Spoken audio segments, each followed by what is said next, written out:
Welcome to the Encore Audio Archives YouTube channel. I'm Taper Dave, and this is my channel. I've uploaded hundreds of talks here that I've recorded at meetings in West LA, and I've also recorded conventions starting in 2013. I've got a bunch of those up. And Walt and Mary Murray, the original owners of Encore Audio Archives, started the company in the 80s, and Walt recorded Joe and Charlie's and a bunch of stuff down in Vista, California. My sobriety date is June 20th of 1994. I hope you find something you like, so please like and subscribe to my channel and comment down below. If you want to hear something that I don't have or that you don't see, I'll see that I get it.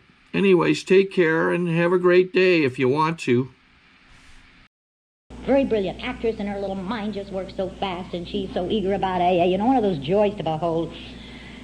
And she came over for her assignment. She said, well, what do you want me working on now? I said, well, I'd like you to take this little assignment for the next year. She said, the year? I said, yes, I think that would be all right. I said, I think you can do it, maybe. She looked at me like something was wrong with me, and she said, what do you want me to do? I said, I want you to learn to become your own best friend. And she sniffed and went on her way, fully sure she could do it in about 3 weeks. At the end of the month, I walked in the back of her room, and she's wailing at the podium about how she realized it was going to take more than a year. We don't know how to be friends to ourselves. Then we wonder why we don't have any friends. We have to learn how. We have to start all over in everything. We've never been here.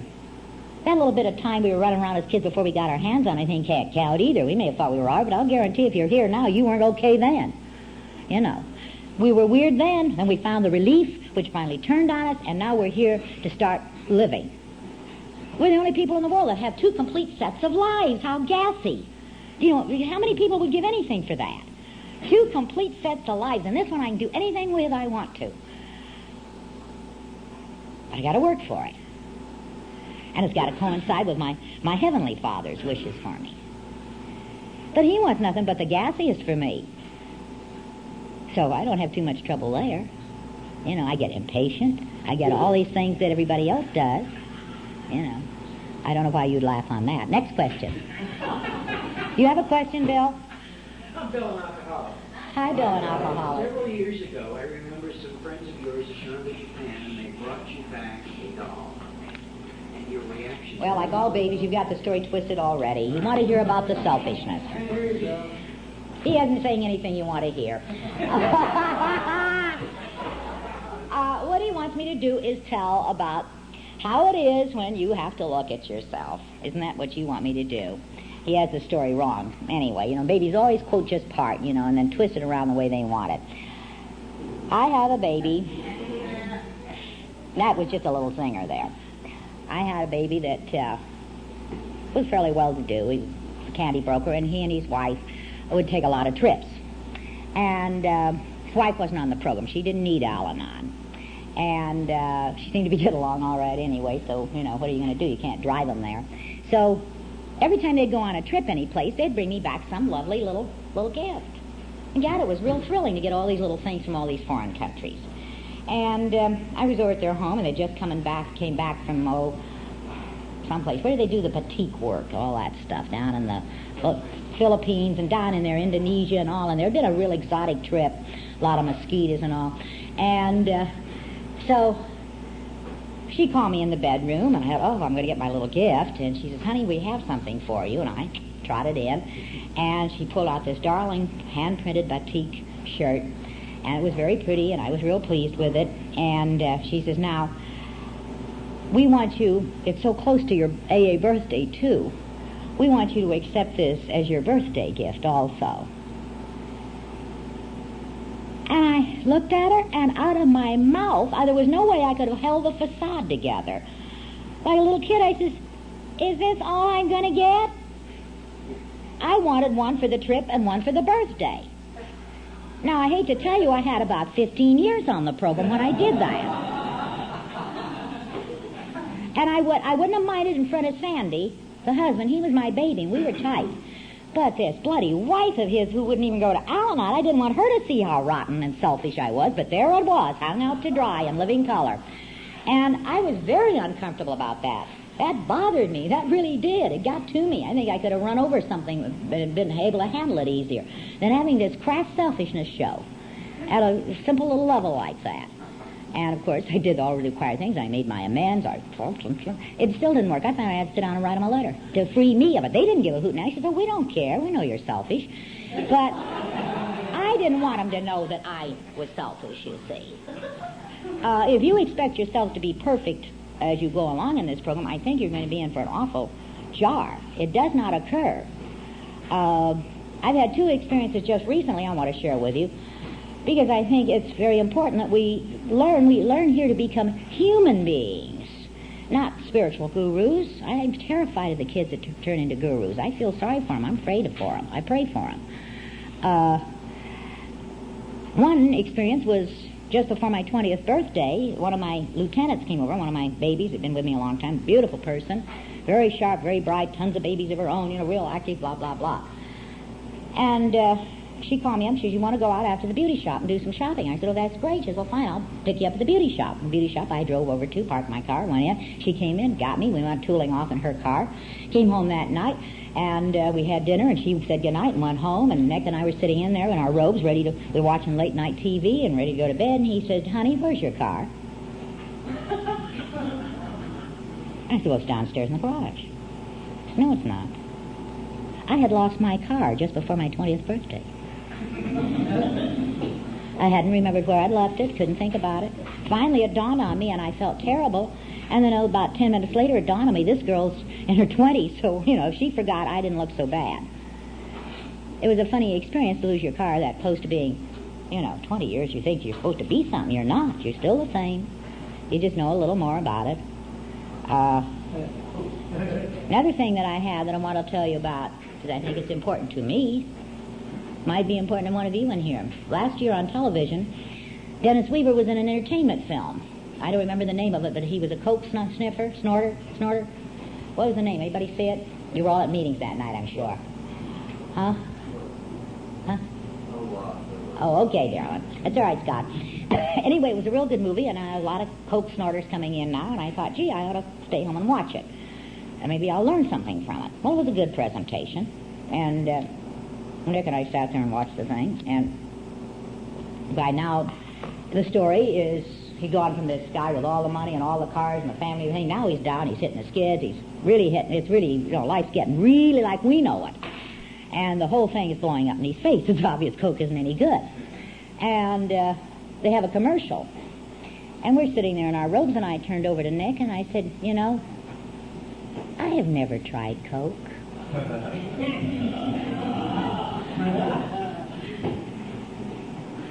You hear it? That's the exact tone of voice I said it in. I have never tried coke. I work with kids that's taken everything. I can't go out and try it all, so I'll help them better. That's BS.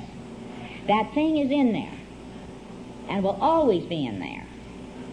There is no way that you can do enough to watch for it. Our book says that unguarded moment will come. How many of you have gotten Chuck Chamberlain's new book, A New Pair of Glasses? If you haven't, get it. You ought to get some here, unless it's not allowed. It's great. It shows us how to work the program from one man's opinion, one man's working of it. And I have a vested interest because I helped dream up the idea that it'd be good for him to have something to do while he was busy doing nothing. And a baby of mine wrote the preface, and he's the one that compiled the thing, got it together with Chuck, Clancy, and then Lee. And Lee tells about his experience in the preface. You see, he knew about it, and I kept talking to him about the arrogance, and I knew it was going to get him. We can see the road signs, just like the old-timers each time I went out saw the road signs and tried to tell me, but I could not understand them. I didn't know what they meant. And it's a feeling of attitude. The attitude changes. And it's like a glass film between us when the attitude changes. The actions are the same, they look the same, they dress the same, the dialogue's the same, but there's a glass mirror, a glass window between me and thee. And this boy had it. And he was showing real estate, and he had been in this same home showing this same piece of property for umpty 9 weeks. And his spiritual condition was not fit. And he walked over without thinking and opened a bottle in the bar of somebody else's home and poured himself a drink, and was not aware of it until afterwards. He lost all of his time, but he found his way then to Chuck. And it's a beautiful story. because he's one of us that stayed alive. Most of us do not make it back, do not sit here smug. We cannot remember the faces in a group because there's so many of us in today's world. But I assure you that the percentage is still more of us die than stay alive. So those of you that were lucky enough to get through the doors of AA, hang on to it for dear life. Don't do like I did. You still have to come. Jimmy knows. He's here back again. He knows. He's feeling his way along. But God forbid he goes out again. Maybe he'll stay. His daughter's here. I think it'd be wonderful. Question? Yes, Sally.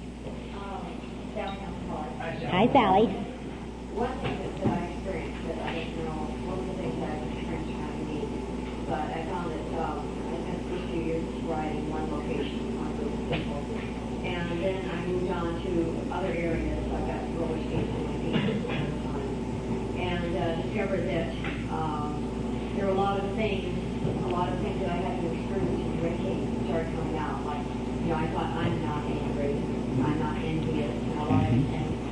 For the first time in my life, I saw somebody in the nose and their nose swelled up. Sober. I did sober. Yeah. Marvelous. That's fun. And Well, they probably needed it. God never lets us hit somebody and connect unless they do. ego started getting completely goofy, completely out of balance. A lot of things that when I don't know if I was just numb for those first 4 years or what, but a lot of things that I don't have, or they're not my problem. I wasn't possessive, I wasn't jealous, all of these things. The second half of that period of time has started showing up. And it's a little spooky, and I keep thinking maybe I'm going backwards. No, this is marvelous. This is great growth, and you've got a bit of time, if I remember from our conversation. 8 years, isn't it? 9 years, pardon me. No, this is marvelous because my own personal experience was the same thing. I noticed the anger in everybody, and in looking at myself under microscope, because of course we're studying our favorite subject, so we like to look at ourselves a lot. Talk about ourselves, it's fun.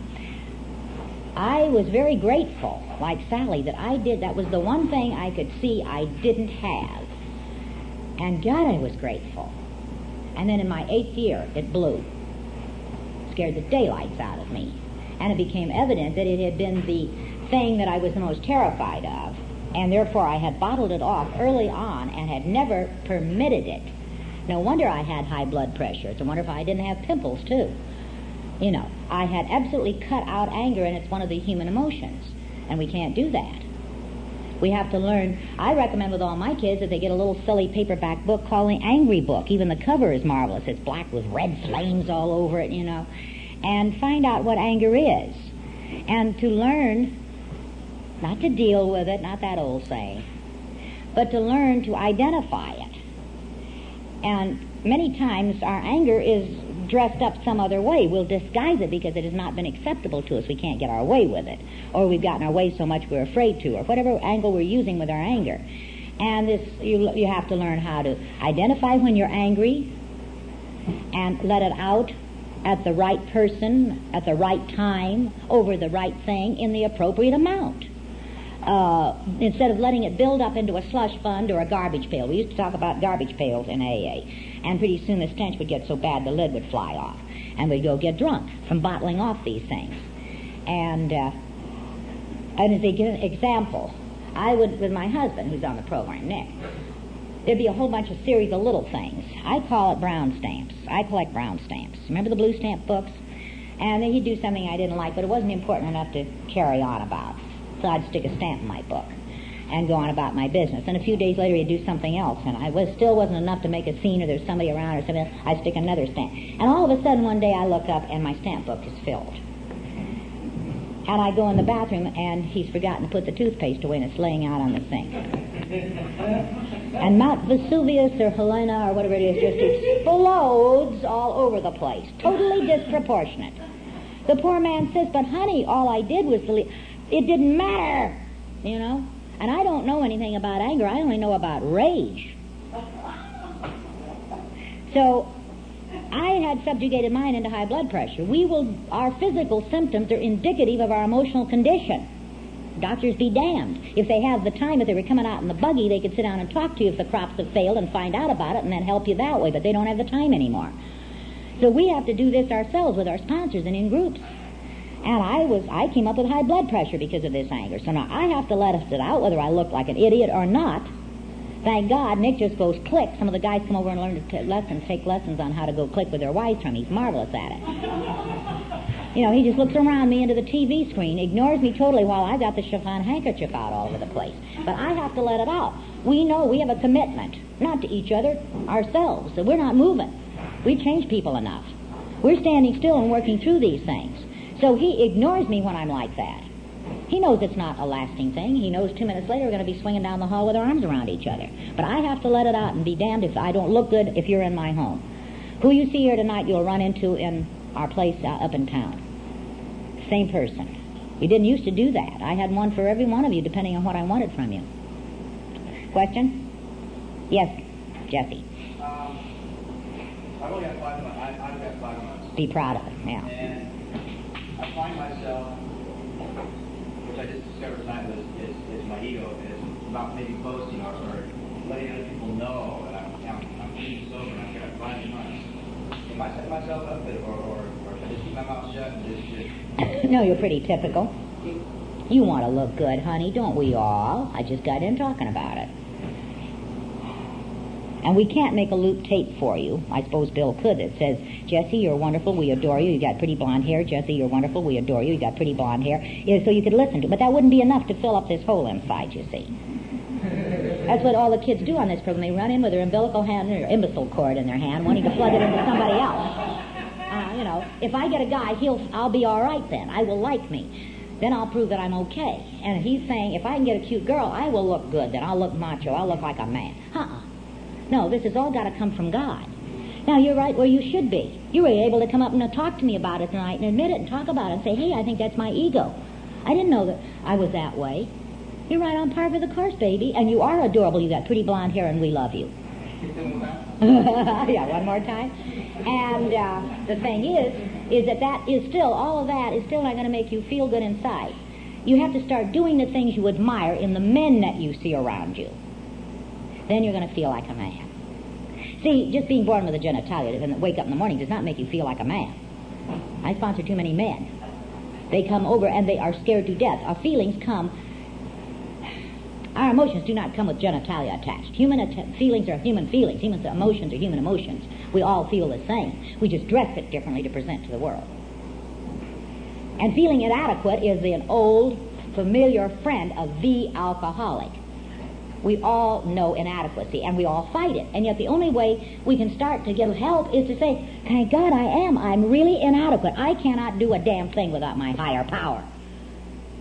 And it's the greatest freedom in the world when you finally admit it to yourself. Hey, it's all right. He gives me these tacky little things that I can do, these little things my sponsor tells me, the things the book tells me to do. And those I can do. Those are all I'm capable of doing. And thank God I am inadequate in every other area of my life. I'm inadequate as a lover. I'm inadequate as a husband. I'm inadequate on work. I'm inadequate even as a member of AA. And that's going to get you to go say, how may I serve better? How may I begin to grow in these areas? Because I've never seen anybody that walks around looking inadequate having anybody offer to help them. And we need all the help we can get from each other, I think. So at 5 months on the program, the fact you can even see that you got this, I think, is roaring good. I would have stood Bill in there putting makeup on trying to hide it. I did that for 3 years. I didn't want anybody to know I was inadequate. And everybody knew the minute I walked in the door that's what I was here for. You see. Here we don't have to pretend with each other. That's what's so good about it. We can just be. And because we're all the same, that's where the love comes from. Because I want you to love me, I'm sure as hell going to love you back. I'm not going to pick on your shortcomings because I want you to love me with mine. You know? Is it time to cut, Nick? You're cutting your throat. It must be, or you're bored. Time to cut. All right. We got a timer? What time do we cut, Bill? Is it time? 9:30? And do you get up here and do something now or something? No, I mean, do we have some more announcements or something, honey? So I've got it's 9:25? I got 5 minutes. Well, everybody may not feel that way. All right, darling, you got your hand up, and Diane is just having a tizzy there. She must want you to talk. Well, I'd like to hear from you without Diane. Hi, Ken. I have a very selfish question. I'm 50 months over today. Okay? Well, happy. Anyway, my recovery house before I came down to the desert when I was about 5 months over and about 5 years coming to AA, I took an inventory. What recovery house were you in, may I interrupt? Mile Line. Byline? Mile Line. Oh, Mile Line. Mile Okay. Line. Yeah, working with this guy. Mm-hmm. Anyway, the inventory. Enforced fun. I'm working on it. I'm trying to take a fearless and thorough moral inventory this time. And I was wondering if you could share your experience with doing it. Well, I think the word moral is throwing you right there, isn't it? I'm not ignoring it this time. Hmm? I'm not ignoring it this time. And we don't mean your morals like that. At least that's not my feeling. I think I touched this on the earlier part because that's the most exciting thing in the world you can do instead of dreading it. It's exciting. I got to share this then to get you into this. And it's something I told Bill I wanted to touch on and I hadn't gotten around to. So I'll take right now to do it and then we'll close.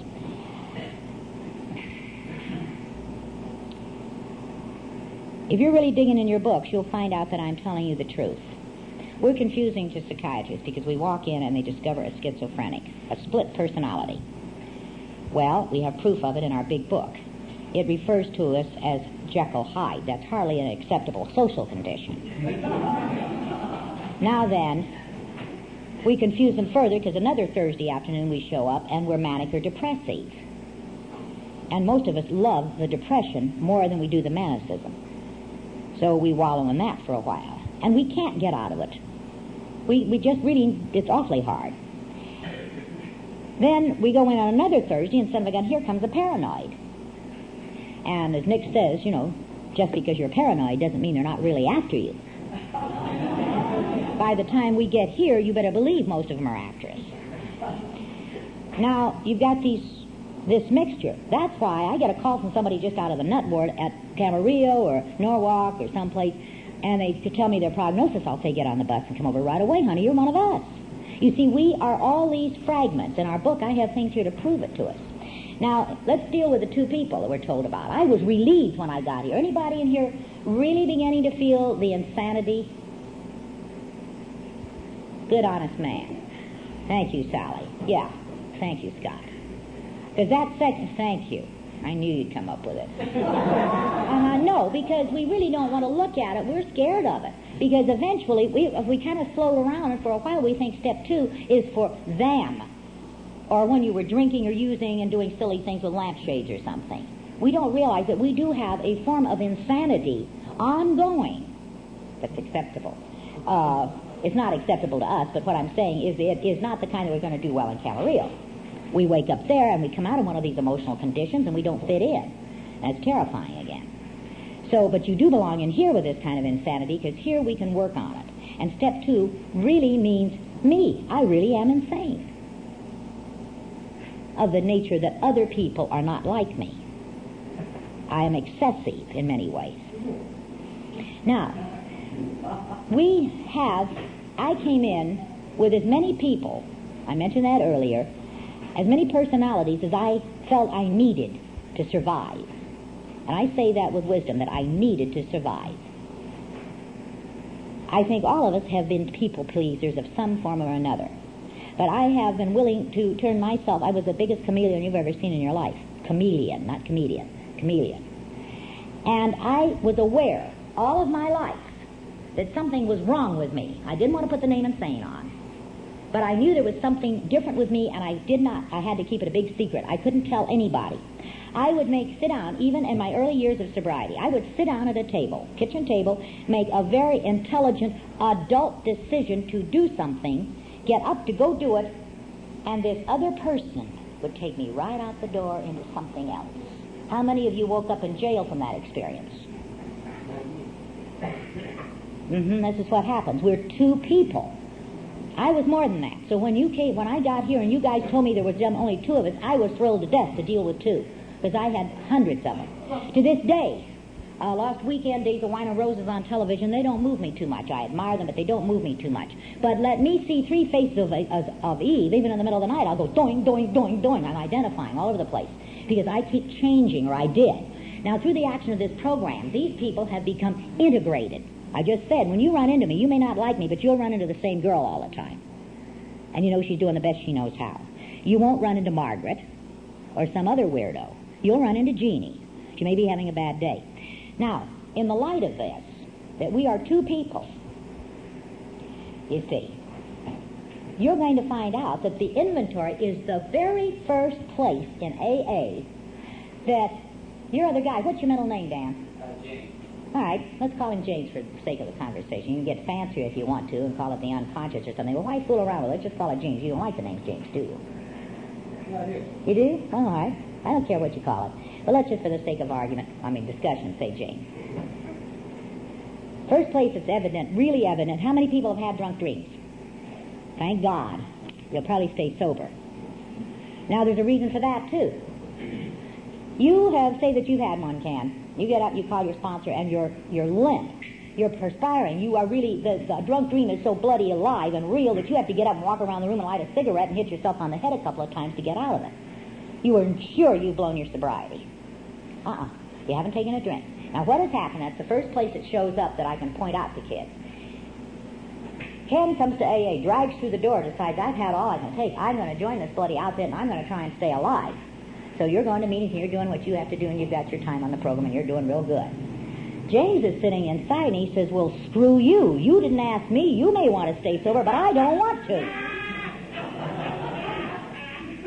So he gets roaring drunk in your sleep, has a ball, and you wake up ruined.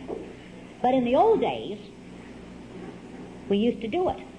We used to really go. This other person, you'd start out just to have a few drinks. The other person would come out and take us off, and we'd end up in jail, and nobody had planned on that. That isn't where you planned to be. You see. Now, we've got the two people. Now, what we've done in the years in between is we've hated each other. I've hated Margaret. And she certainly hated me. I've never listened to her. I tried to cut her off all the time. If I could have killed her, I would. And she was sure trying to kill me, but the only thing about it is, my God, we've both gone down the tube. You see, we'd have both died. So the inventory is the first upbeat place. Really healthy place that when you write, and I'm sure your sponsor told you to get out the big old yellow tab and a felt tip pen so it flows, because when you're sitting and thinking, that's not an inventory. This is the head going. And when you sit down at a table with a big sheet of yellow paper and a felt tip pen that just goes without you holding it too tight, and you sit there and you put at the top of the page, dear God, please guide my pen. And you ask him, and you wait, and you say, okay, come on, get over here, I need you. And all of a sudden, it'll start to flow.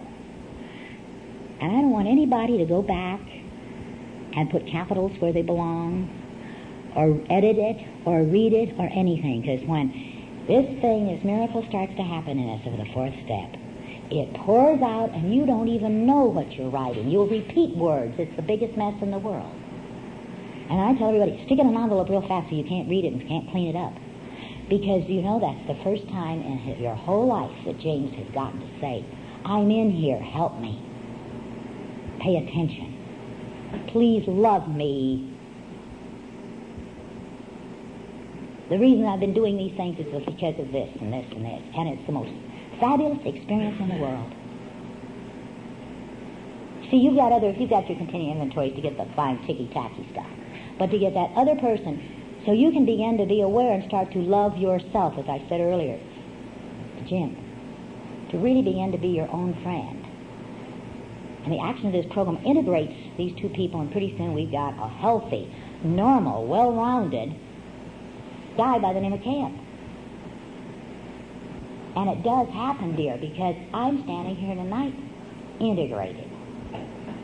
The only time that I ever hear about Margaret anymore is Friday nights at poker, and some of the guys tease me if I get snotty in poker. They'll say, now, Margaret, and it's a standing gag. Because in our group, they all know about the two people. You can see it in some people. Their tone of voice will change. Their intonation will change. You can see the switch in personality. Now, these are facts that I can't change, but it talks about it in the book. You don't have to believe me. It doesn't say it's white. I've said it. But it's the same explanation.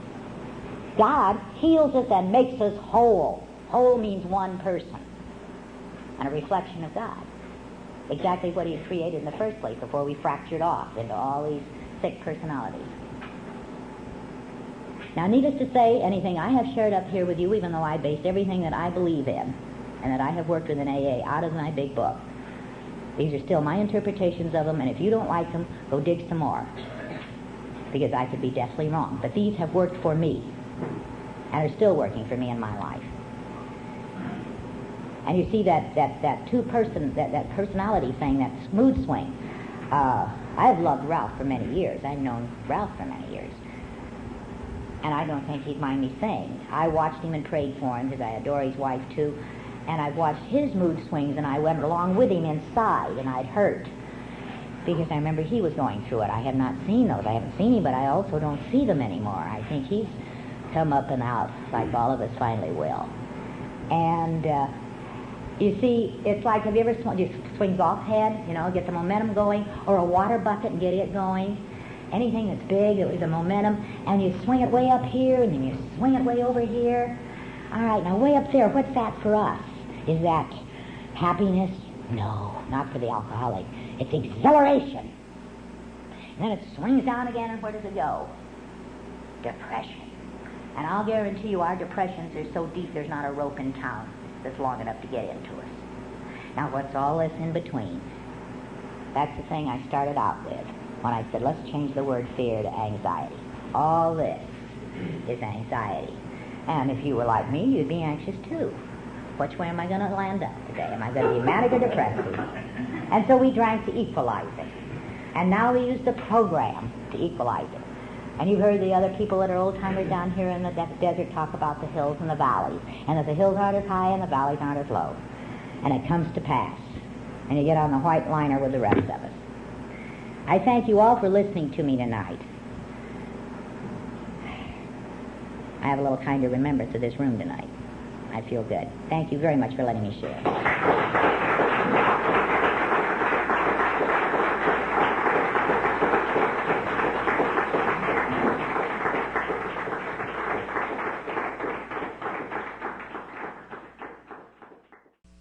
The hell it works on anyway.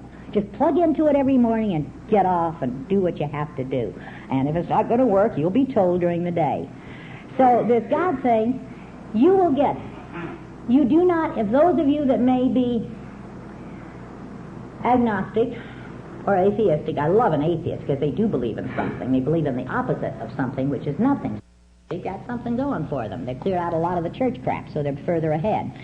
Now, you are sitting here and you may have a total aversion to the discussion of God in any way, shape, or form, or even the name. I did. That's why to this day, I still like the phrase, higher power. I use the term God speaking publicly because I don't have to talk so much. Higher power is too many syllables. But in my heart, that's what it is. And God is a podium. Now, you don't even have to wish to accept a higher power. I don't care. You don't ever have to. Don't. It's okay. We'll still love you. You'll still get well. Because you see, the fact that in your arrogance you don't believe in it doesn't mean it doesn't exist. You see, that's what I found out. I kept getting this help that was not coming from a human source. I had cut off all human sources. And the fact that I didn't believe in it, didn't trust it, had no faith, was of no consequence to the highest power of all. Because, poof, she's going to get well anyway. So, when you think maybe your self-will is interfering, or your negativity, or any of these things that we wrestle with, don't worry about it. The higher power has a better self-will, a stronger self-will than we have. You want to know a little more about that, go home tonight and pick up your 12 and 12 and read the last page, the last half of the next to the last page and the last page where it talks about our willpower. It's wonderful there. And I'm not going to tell you because it's not yours, it's still mine. But if you have to look it up, then it's yours because you won't forget it. And it talks about what we get to do with our willpower there. And when I had read it maybe 1,000 times, And then one night I was reading it, and I suddenly, one of those things that I told you about that happened, the light went on, and I got all excited. I said, God, that's the greatest thing I've ever read. Oh, that explains blah, blah, blah. I was just, we're really... And I thought, that is so damn important. Why don't they put that in italics? And it is in italics. So we will see when we're to see, and we will hear when we are to hear, but you have to put yourself in the way of being with people who are seeing and who are hearing, and hang around, you brown-nosed before, brown-nosed AA. Hang in with everybody that looks like a winner down here, and pick out a sponsor that you don't like. That's my last suggestion to you kids before we get into questions, is get somebody that you really don't much like them. Because 9 chances to 10, that's the guy in the room you can't work. And if you can work him, he ain't going to be able to tell you the truth and help you. And it's the truth that sets us free. Thank you for letting me share. Let's go take a leak.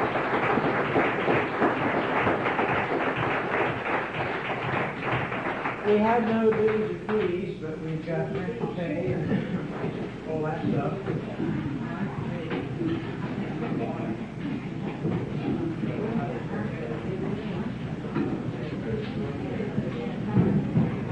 Well, the basket's going around. We got a little group business. Claire has been coffee maker for a little over a month now, and we decided a long time ago that we would rotate that responsibility.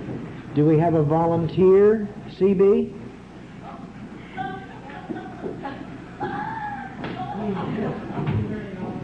Thank you for asking. I would suggest you get an assistant for yourself and get to know some of the boys so they can help set up the furniture. Since Claire has been very dutiful, we need a literature chairman, because we've been selling books with people like Jeane coming through. We go through, we've bought $40, $50, $5 worth of literature in the last 2 weeks, and we don't have much of it left. Hope everybody got their income today. Well, we've got some more in tonight. So those are here. So what I'd like to suggest is, for the time being, let Claire be literature chairman, because she works up in the central office, unless somebody else wants to volunteer for that. Claire, are you willing to be literature chairman? Yes, sir. Teach CB Good how to make coffee. Oh, God. Claire makes good coffee. I make good coffee.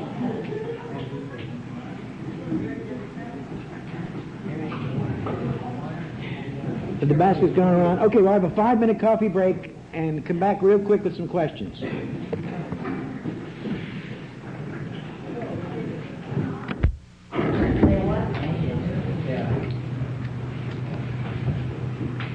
Same Jeane, same alcoholic. I'm very grateful.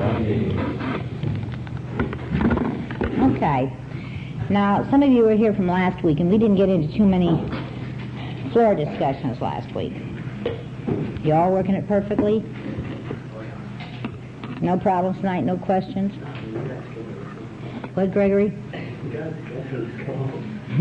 All right. Isn't there a Basie concert on tonight or something we're all missing? Yes, doll. You are cute. I know he knows it. I just want... What's your name? I'm Andy. Andy?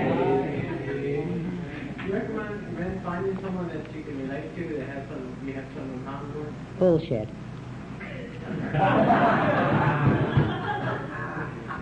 If you find anybody that you got something in common with, they're probably stoned too, honey. Right? No, I don't think that's necessary at all. I have a man sponsor, and he's a lot older than I am, and I don't have anything in common. He plays tennis, and I play poker, and there's no resemblance. But he knew the program. And the funny thing was, I found out that my sponsor didn't have to be perfect. He didn't have to do what he told me to do, but he helped me to learn how to do it. See, this is a selfish program. He's still sober. And I went through that period of looking at him like all of us look at our sponsors and say, well, they're not doing it either. Why should I have to? And he's not perfect, and blah, blah, blah, all these excuses for going on my merry way. And then it dawned on me, hey, wait a minute, but you're learning from it. I don't care, you know.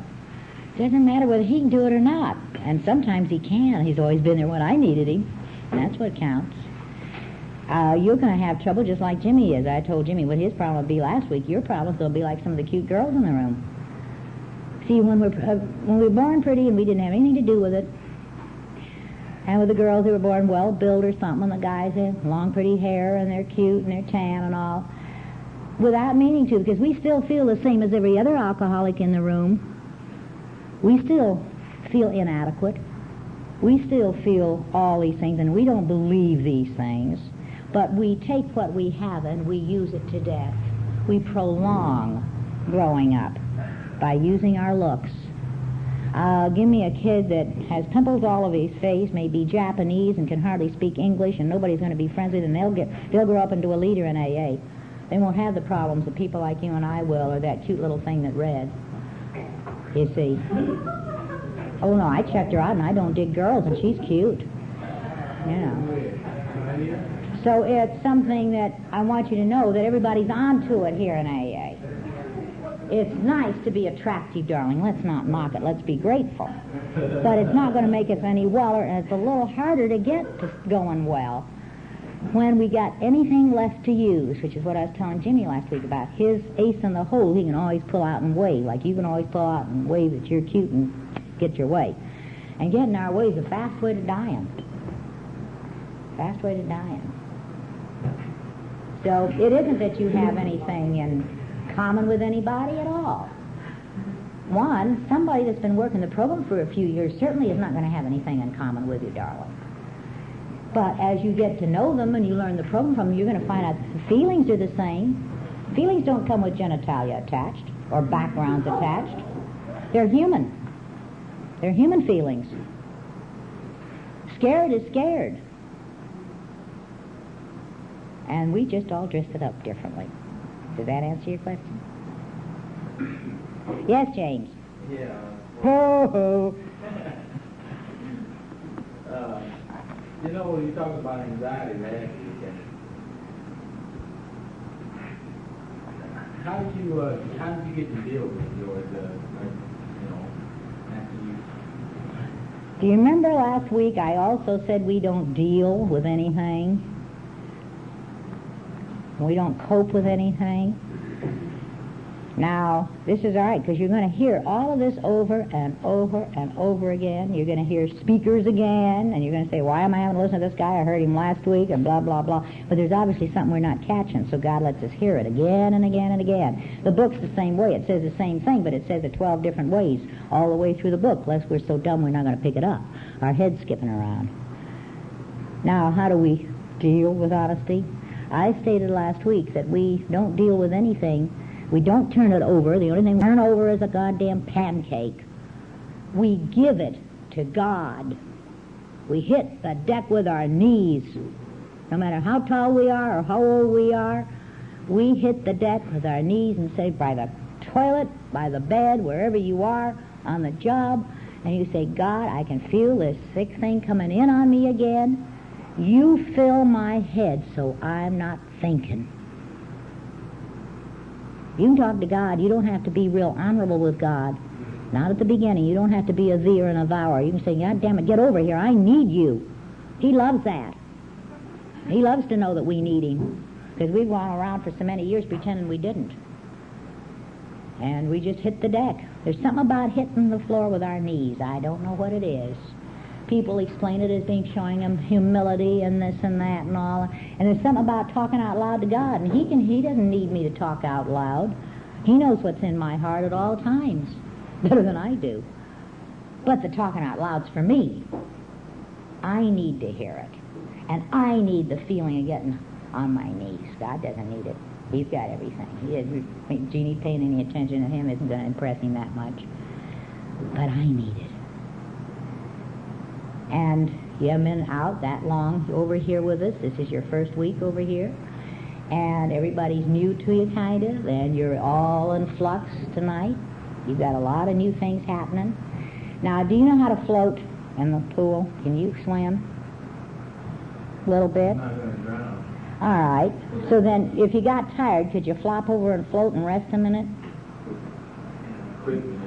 Yeah, but you could do it for a little bit. You could lay back on that water, couldn't you?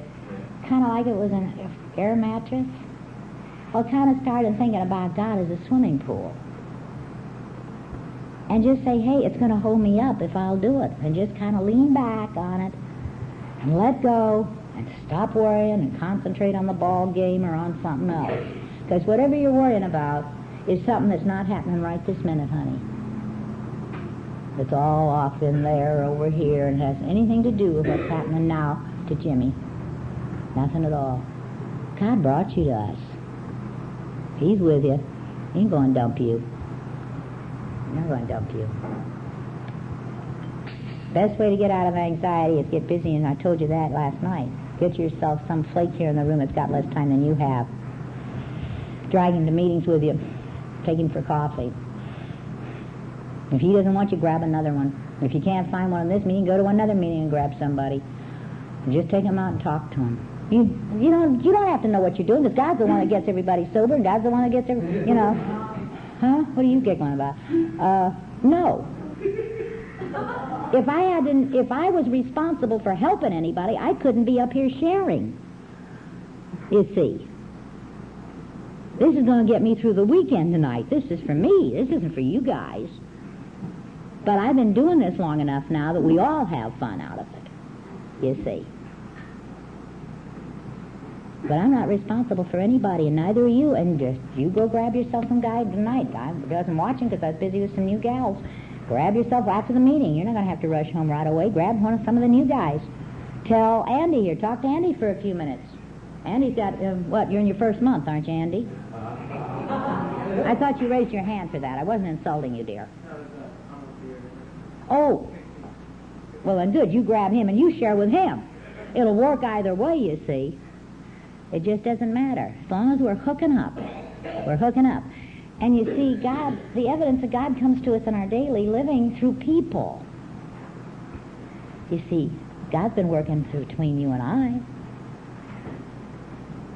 You know? Yes, the girl with a hat.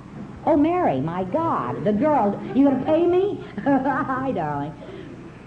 You talked a lot about sponsorships tonight, and I know this is very good, but I'd love to hear you share particularly your own experiences and processes of the different phases you've gone through on the other end of sponsorship, as a sponsor, and some of the ways that that changed through the years. Well, let's see. It's usually just about when you get sent up for murder. That's when those feelings start to come up. It's a very frustrating thing when you are thinking you're doing something. If you think you're helping somebody, you get very frustrated because you can see them not following your directions, and you know darn well where they're going to end up, and so you get very uptight about it.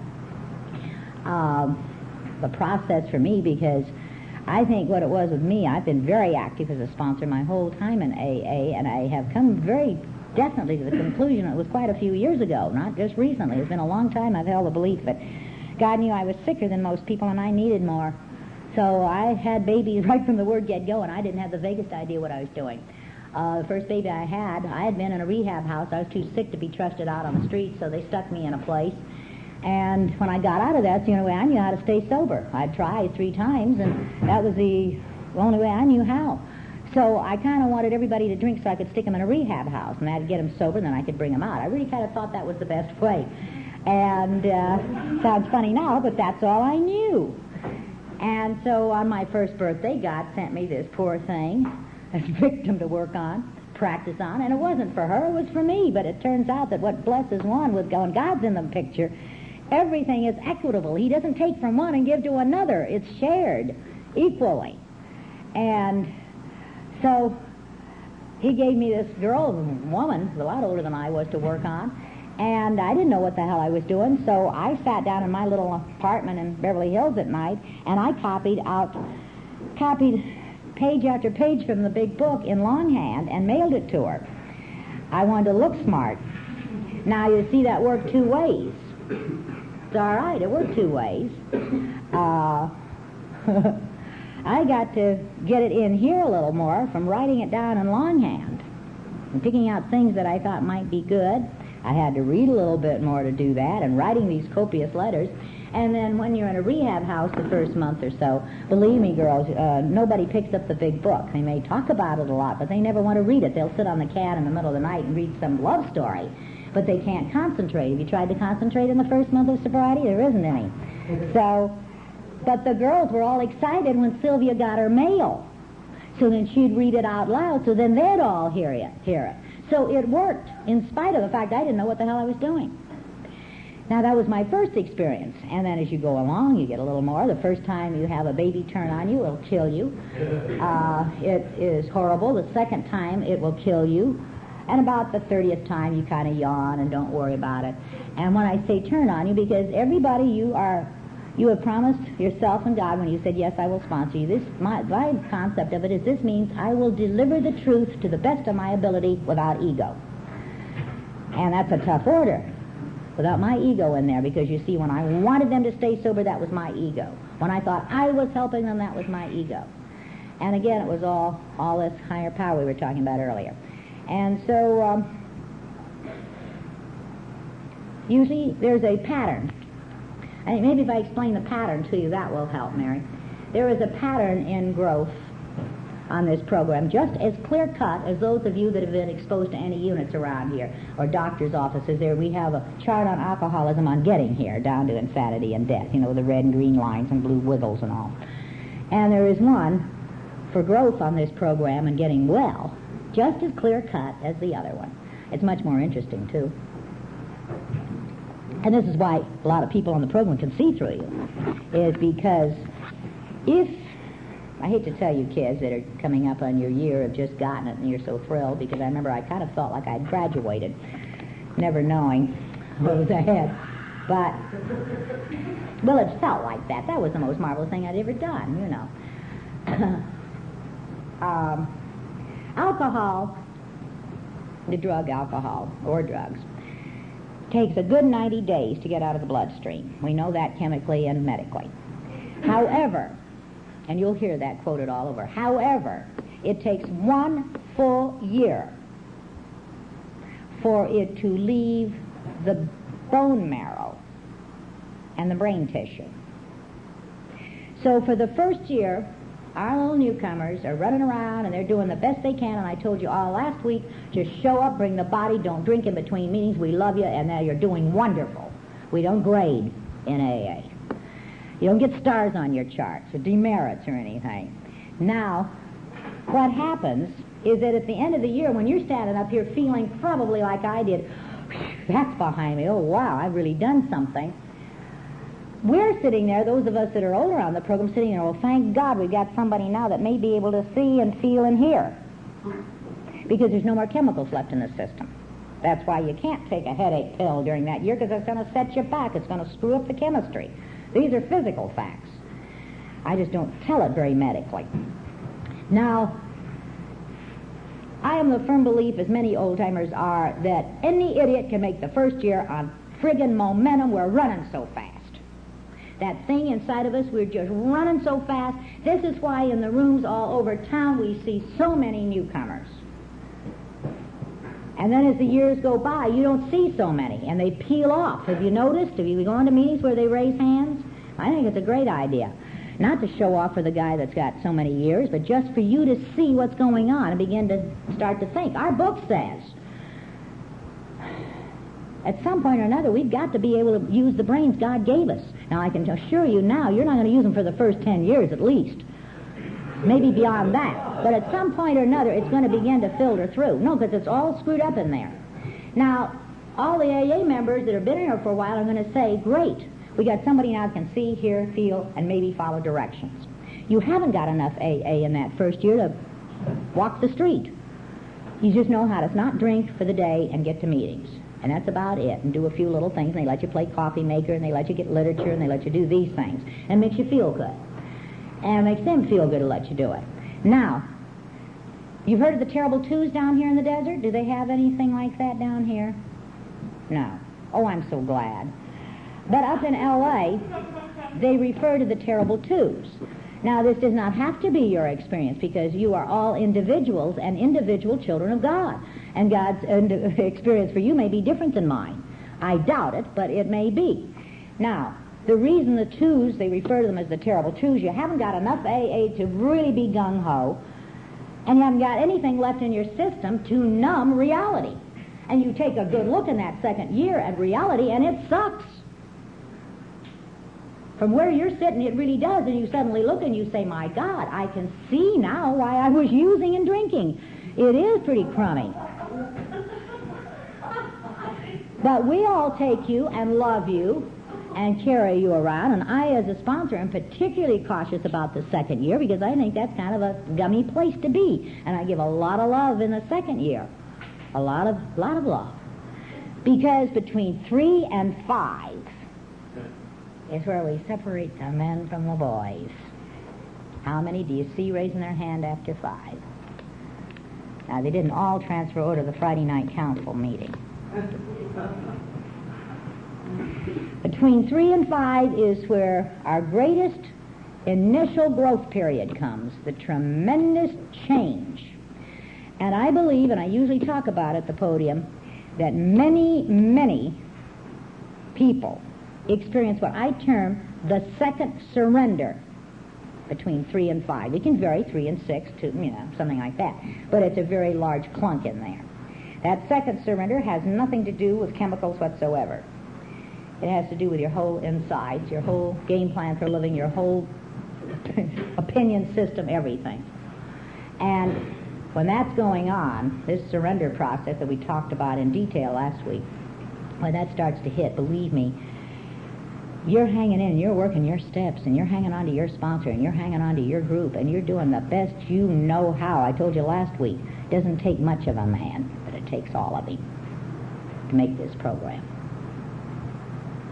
And so between 3 and 5, we go through that. Now, let's move up a little bit. Here's another plateau. Remember the plateaus I was talking about earlier? Let's get to around 8 or 9. Usually what happens then is you've survived, and you have some understanding of the program, and you've got a lot of dialogue from the program. This is when we all become wonderful. Do you have anybody in your group around 8 years that is wonderful? Maybe 10. Some of us retarded, you know.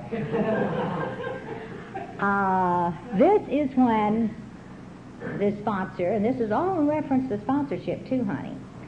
This is when this person has gathered the valley to her bosom and has her entourage with her at all times and has them in her home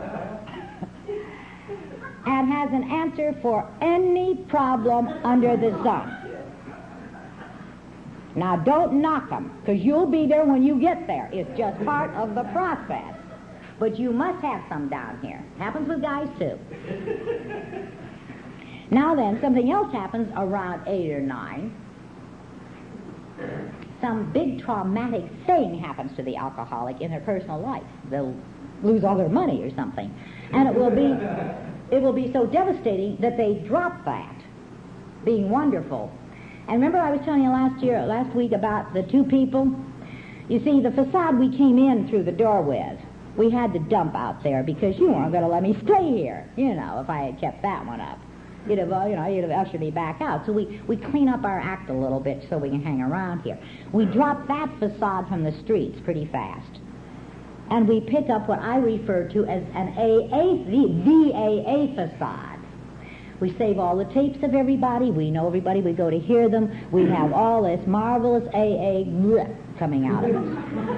And that facade lasts from that point that we've acquired it and begin to polish on it and practice with our babies on it up to around 8 or 9. Now then, around then, something like I said happens, and that facade, because of our own immediate emergency, we can't hold it together, and we get to work on what's really going on, and that one goes out the door, and out of these 2 facades, one extreme, remember I talked about the extremes last week, out of these 2 different extremes emerges the real person. So the vestige of the real person you're going to have in life with you. And from then on, that's pretty much the one you're going to see. Like I've said, you guys can come up to me any time of the day or night. You may not like the Jeannie you run into, but by God, it's Jeannie. It's nobody else anymore. I may be having a crappy day, but it'll be Jeannie. It's not somebody else. And the only time that I would ever resort to a facade, and I have not done it in quite a long time, because everybody in my group, all the kids that I love and work with and save my life with, they all know if I pull this, to run over and grab me real fast and hug me, spin me around and don't let me get away with it, because it means I'm more scared than they are at that moment. I'm separated from my higher power, my God consciousness. And many people use a trick called hostility. I don't do that. I'm afraid I'd get punched out. I tried it and I did get punched out several times. So I'm not stupid, I can figure it out. What I use is aloofness and sophistication, and better than all of you. And am I ever good at it? And if you catch me pulling that, you know I'm in trouble. And if you have any love for yourself, because you're supposed to love me too, or you can't keep the love for you and God's love and everything, you're going to come up and turn me around and not pull me out, but just grab me and hug me and say, knock it off, I know you're scared, hang on to me. And it'll go. It'll just melt away. Because then I'm not separate from you anymore. We're all sitting here separate. We're scared to death to be all one. And that's what this whole trip's about. Now, as a sponsor, I had to go through every one of these sessions, these periods. And finally, it became more or less share. It got to where I started out this whole program tonight that sponsoring was sharing, not sitting in any form of smarter than, wiser than, anything else. Finally, it's just like, this is it. I love you very much, and I hope you can go along the road with me. If you can't, I will still love you very much. And if you ever want to come back around, you will find me here, and you'll find Jeane.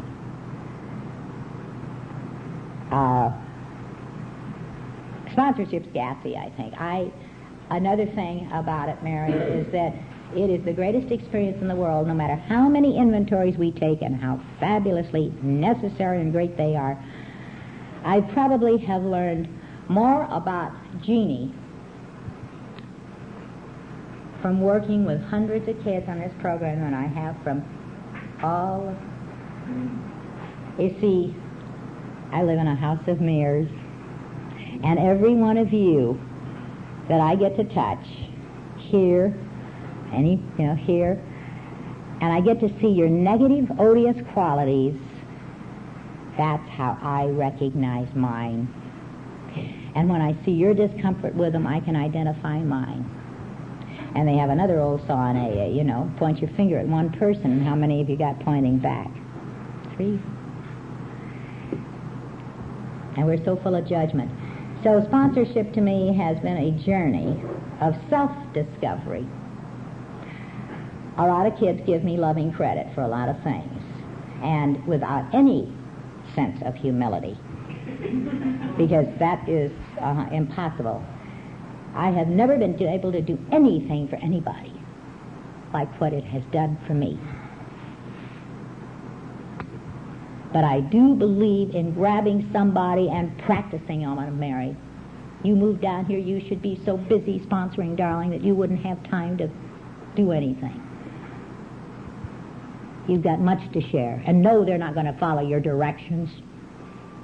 But walk along with them and keep doing yours, and maybe it's going to look so damn good after they go out and try it their way, they're going to be back sniffing around. It's wonderful. Another question. Yes, honey. What's your name? My name is Bruce, and I'm a great welcome. Hi, Bruce. I've watched you up there all evening, but I didn't know your name. Good, that's right. What kind of plateau do you describe after 10 years? You hit it on the nose up to now. Oh, you want some gypsy tea leaves tonight, Bruce. How old are you on the program? Almost 9. That's right. You want to know ahead. We just got done saying we stay in the now. You're cute. You're still alcoholic, aren't you? You haven't changed a bit. Well, like I said, you are probably one of the unique alcoholics. Your experience may be different than mine. But I remember around 10, that terrible thing that I had around the 3rd year, that one, the second surrender.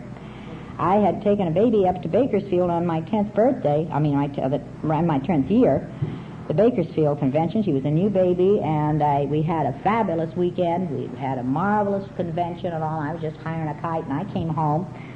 And next morning I walked downstairs from my bedroom, plugged in the coffee in my old plaid bathrobe with my hair pinned up like this and my glasses on top of my head, went over to the coffee table and sat down to wait for the coffee to perk, where the phones were sitting on the coffee table.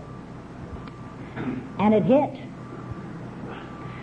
And the same feeling that I had in that second surrender hit again, and it was a doozy. And my God, I'm pretty cool in the program. I know what to do, I know where to look in the books and everything. And man, I am hitting the deck there immediately. And I'm trying to figure out what it is. There is nothing going on in my life. No problems with the old man, no problems with my husband, no problems in our home, no problems with business, no problems with money, no problems with the babies, no problem, nothing. But here's that thing again, that monster. Much more terrifying than these movies on Movie Channel. Horrible thing. And boy, I just couldn't stand it. And I hit the deck between that coffee table and that red chair, and I prayed all day long. Dear God, whatever it is I am doing you don't want me to do, please let me know and I'll change it immediately. He's out playing golf, I guess. He just wasn't around. Have you ever called on God and he just didn't come right away? Whole next day, Nick thought I was a little weird. He came home and I was still in that costume. Next day, I didn't go to bed that night. I couldn't get up the stairs. It was physical pain in here. Next day, I reversed the prayer. Down between that marble table and that red chair and this silly plaid bathrobe, and I'm down there and I'm praying and crying all day. Dear God, tell me what it is you want me to do that I'm not doing. I just switched it around. Still out playing golf. No answer. Wednesday, I just prayed all day long. I tried both ways, and I didn't know what else to do, so I just kept saying, God, I'm your child. I am willing to do whatever it is. Please just contact me. Let me have a sign, what it is. I can't stand this pain. You see, what it is the longer you're sober, you don't dig on the pain like you did when you first come in. The pain is no longer exquisite. We're not manufacturing it because it feels like excitement to us. After you've been sober for a while, you get a little pain, and boy, you run to your father right away. You want to shape up immediately because you don't like it anymore. So I was really fervent about the whole thing. On Thursday, in the meantime, the phones are ringing, all the babies, and I'm saying, call somebody else. I can't help. Hang up, I couldn't help somebody. You can't call a person with a toothache to help you. And Thursday afternoon, I got a call from a beautiful lady on this program with 3,000 years, 30 years sobriety now, is connected with the Roundup. She didn't say, how was I, or hi, Jeannie, this is so-and-so. She said nothing except, Jeannie, my car, now she lived miles from me. She said, my car is parked in the driveway right outside my home. I will come immediately if I can help. Another miracle. Faith, experience.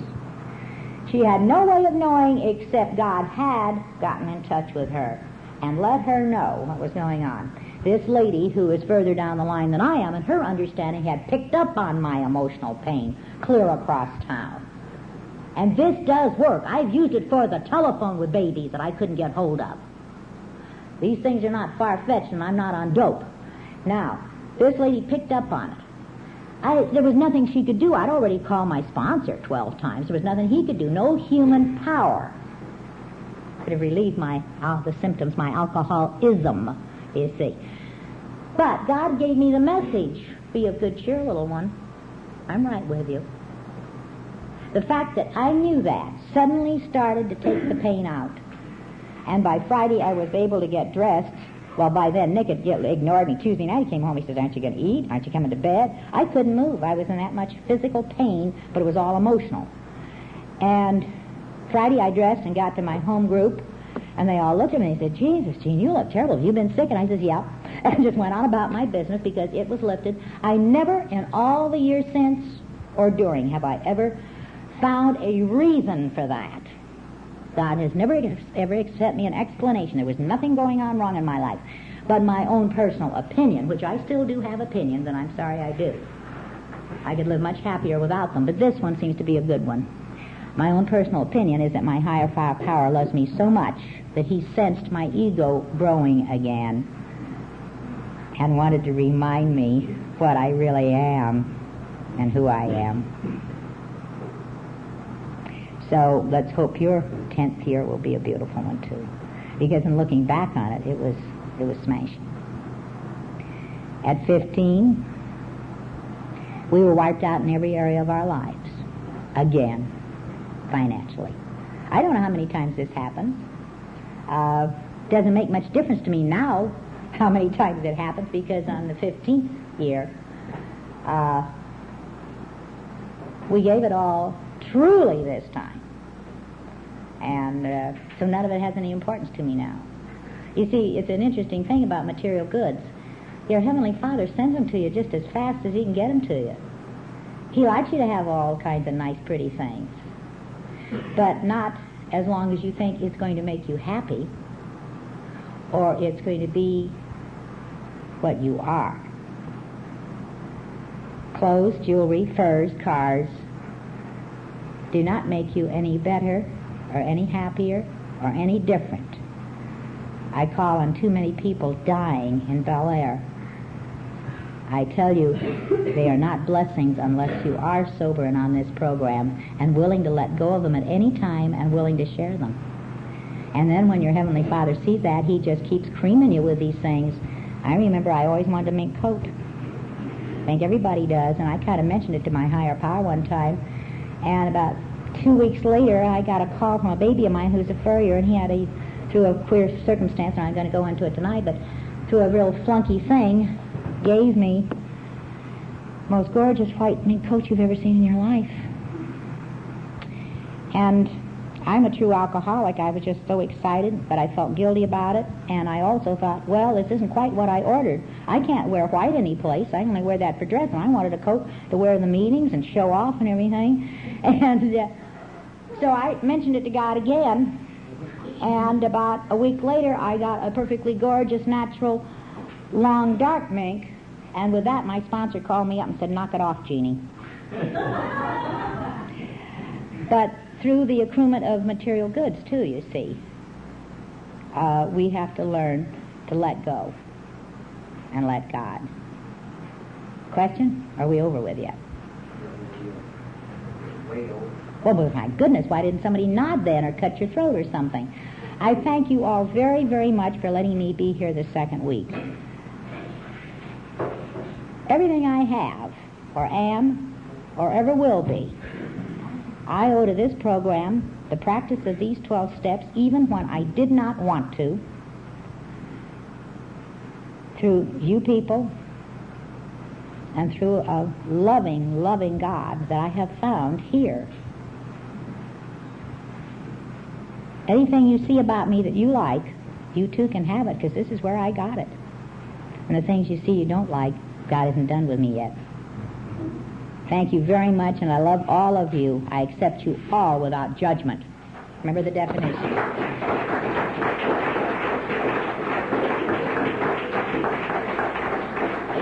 Why didn't you put a timer? You still got tape left. I think we got a great talk going on here. Thanks for watching the channel. Taper Dave here. Just curious, do you think this is better than Zoom? Okay, this is how I prepare my drone for launching. I like to do it inside the cab of my truck so I'm not standing outside in the weather. To install the joysticks for control, up and down, right and left, powered on. I have an Android phone that I use to connect it to the drone with. And it's actually controlled through the iPhone, through an app. Oops, wrong way. It's actually controlled through the iPhone, or through this Android phone, through the app. It's actually controlled through the Android phone through an app, and you connect it through this short connection right here.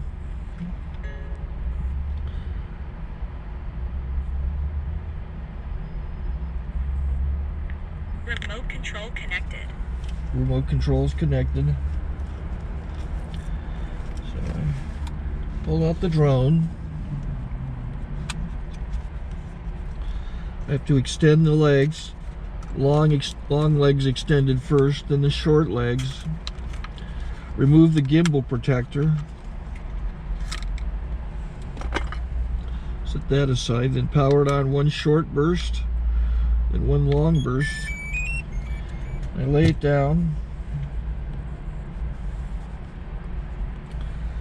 So I have to go to calibrate. So the drone's not connected yet. It shows you here as this drone gets disconnected, even though the remote's powered on. So the drone has to establish it's connected. So I go into the app to calibration mode. First I'll calibrate the remote controller. Start calibration. Out, in, out, in, up, down, and then this little wheel is to control the gimbal. So it's calibrated. Go to gimbal calibration, start calibration, and then it calibrates the gimbal. I don't know if that shows up. The gimbal's moving all over the place. Changes, you can see it on the video. And I'm calibrated to take off. It's acquired 7 satellites at the moment. There are 26 satellites up in the sky, which it has to acquire before you can take off. So it's connected. It's got enough satellites. This is white. I can go to press this little arrow button, swipe right to take off, and it would start the motors if I slid this to the right, but I'll wait till I get outside. Don't want to do it inside.